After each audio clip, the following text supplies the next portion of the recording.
السلام عليكم. مرحبا بكم في قناة غالي.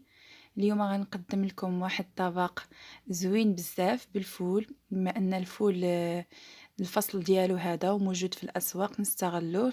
شحال ما كلينا الحاجه اللي كتكون في الفصل ديالها كنستافدوا منها اكثر. هاد الطريقه هذه زوينه بزاف، مشرمل. غنقدمه لكم بطريقه في الكوكوط وبطريقه مبخر في البرمه، لان هاد جوج طرق كيجيو زوينين غير على حساب الوقت. ملي كتبخريه كياخد وقت اكثر، ملي كديريه في الكوكوط وتسدي عليه كياخد 20 دقيقه كاع حتى ل 25 دقيقه، كيكون واجد بلا ما تعاودي عاد تحيديه من البرمه وتشرمليه. كياخد منك وقت بزاف. شحال من مره كيكون الانسان مزروب كيبغي داكشي يوجد له دغيا. كنوريكم جوج طرق. المهم ما نكثرش عليكم. مرحبا بكم معايا في القناه. اللي ما مشتركاش في القناه اشترك معايا في القناه، راه القناه كلها افاده. يلا ندوزو للمقادير على بركه الله. غنحتاجو باش نوجدو لهذا الفول المشرمل. الفول يعني الفول يكون طري وزوين، يكون حلو. واحد انا قطعته، يعني غسلته ونشوفو قطعته اللي غنبخرو، والاخر غادي نقطعو قدامكم اللي غنديروه في الكوكوط باش تشوفوا حتى الطريقه ديال التقطاع. لان هذاك اللي غديريه في الكوكوط خاصو يتقطع صغير، وهذا الكبير راه عادي غنديروه يتبخر. كديريه في البرمه الماء يسخن، ومن الاحسن ترمي فيها واحد الطرف ديال القشره ديال الليمون باش ما يتكحلكش البرمه حتى يسخن الماء مزيان. وغنديروه ايفور تسديه مزيان. انا حطيت من فوق منه هذا البرمه ونخليوه يتفور مزيان. ندوزو نقطعو دابا الفول اللي غادي نديروه في الطنجره. كنحيد له هاد السيور هادو ديالو. كيجي زوين بزاف هاد الفول، ما تشبعيش منه. كترافقيه الاطباق الرئيسيه او لا تاكليه هكاك. المهم كيجي غزال بزاف بزاف. جربوه في البيوت ديالكم وغادي ترحموا لي والديا، كيجي زوين. المهم كنقطعو هكا طريفات صغار. انا ما درتش كميه بزاف لان درت الكميه كتفور، ودرت هنا غير باش نوريكم واحد شويه في الكوكوط، لان انا عندي الوقت ماشي مشكل، فقاش ما وجد على خاطرو. واخا هكاك وجدنا هذا ديال الطنجره قبال وكليناه، وعاد الاخر نوض شرملته. يعني في الطنجره انا بالنسبه لي كنفضل في الطنجره. في الكوكوط كيجي ساهل ماهل دغيا كيوجد. غنحتاج للتبزيره ديالي قزبر ومعدنوس، شويه زيت بلديه كما كتشوفوا. درت 3 الفصوص ديال الثومه تحميره، شويه د الكمون تالي عاد نزيدوه، والملحه. ضروري غنزيدو نص كاس ديال الماء. غنجيبو طنجره ديال الضغط يعني كوكوط عاديه، غنخويو فيها داك الفول ديالنا اللي قطعناه بعد ما تغسل وقطر مزيان. كنقطعوه طريفات صغار، نديروه في الكوكوط، نزيدو عليه القزبر ومعدنوس تحميره، الفصوص ديال الثومه. عندكم ميزانكم شحال ما نتوما كتبغيو ديروا. انا درت معلقه صغيره ديال التحميره، درت شويه د الملحه، درت معلقه كبيره عامره د القزبر ومعدنوس، شويه ديال الملحه، والزيت البلديه درت 4 كاس. كتعجبني انا زيت البلديه كتجي زوينه، يعني زيت الزيتون. وصافي كندير داك النص ديال الكاس ديال الماء وكنسد عليه غير كيصفر، وكنقللو كنخليه بحال الشمعه، ونخليه لمده 20 دقيقه ونحل عليه ونشوفو. شتو باقي نولي نسد عليه. راه عرفتي كيجي مقلي واكثر، وزعما في غالب الاحيان 20 دقيقه 25 دقيقه كيكون واجد. كتحلي عليه كتلقايه هو هذاك.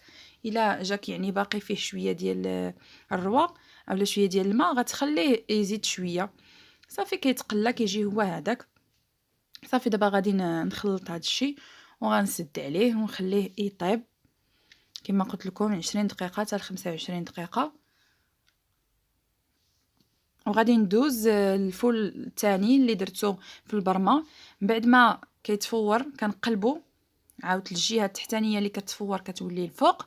عاد كندير حتى هو فيه القزبر ومعدنوس معلقه كبيره اولا معلقه ونص، وندير الثومه ونردو عاوتاني يتفور. ما ديريش القزبر ومعدنوس من الاول حتى يتفور من الجهه التحتانيه، تقلبيه وديري القزبر ومعدنوس وديري الثومه. الملحه ما ديريهاش حتى يطيب، لان ملي كديري ملحه يتكنزز ما كيبغيش يطيب. ها نتوما كتشوفوا من بعد ما دازت 20 دقيقه حليت على الطنجره ديالي، لقيتو كما كتشوفوا طايب مقلي. هو هذاك خليته غير يشرب شويه. صافي كتقدميه بالصحه والراحه. وبالنسبه اللي درتو في البرمه، غادي ندير مقله، ندير فيها شويه، تكون شويه غريقه على حسب الكميه د الفول اللي عندكم. ديري فيها شويه ديال الزيت، بحال 4 كاس اولا 3 د المعالق الزيت، معلقه ديال التحميره، الملحه، وكتخوي داك الفول اللي تفور مزيان، وكتبقاي كتحركيه مزيان باش يشرب داك الشريميله اللي درتي. بالنسبه اللي درناه في الكوكوط البنات، راه زدت واحد شويه د الكمون، غير ما صورتش في الاخر كتزيدي واحد شويه ديال الكمون حتى كيطيب. وهذا بالنسبه للمعيس، انا عندي هاد المعاسه هذه، ما كانش عندك تقدري تمعسيه غير بفرشيطه اولا بهذيك ديال الخشب، المهم باش يتمعس لك مزيان، باش كيترفس مزيان وكيجي زوين. غادي نسمو بواحد شويه ديال الهريسه اختياريه، اللي كيبغي المذاق د الهريسه راه كتجي زوينه.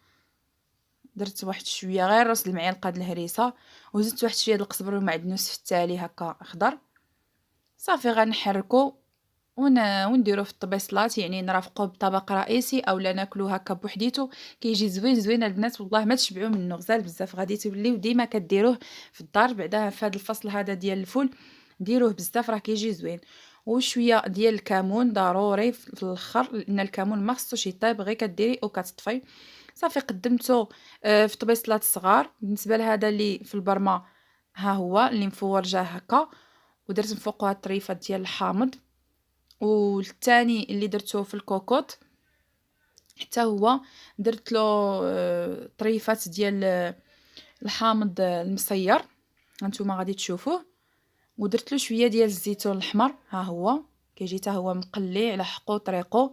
بصحتكم وراحتكم البنات، ما تمنعوش هذا الطبق، ديروه في البيوت ديالكم، والله الا غيعجبكم بزاف. طبق زوين ما فيش تكاليف كبيره، وكيجي بنين بزاف ومزيان في هذا الشتاء، ونستافدوا من الخضره كما قلت لكم في الموسم ديالها. بصحتكم وراحتكم، كنتمنى يكون نال اعجابكم هذا. الى الفيديو الجاي ان شاء الله مع وصفه جديده، نلقاكم ان شاء الله في احسن حال. ما تنساوش تشتركوا في القناه وتفعلوا زر الجرس باش يوصلكم ان شاء الله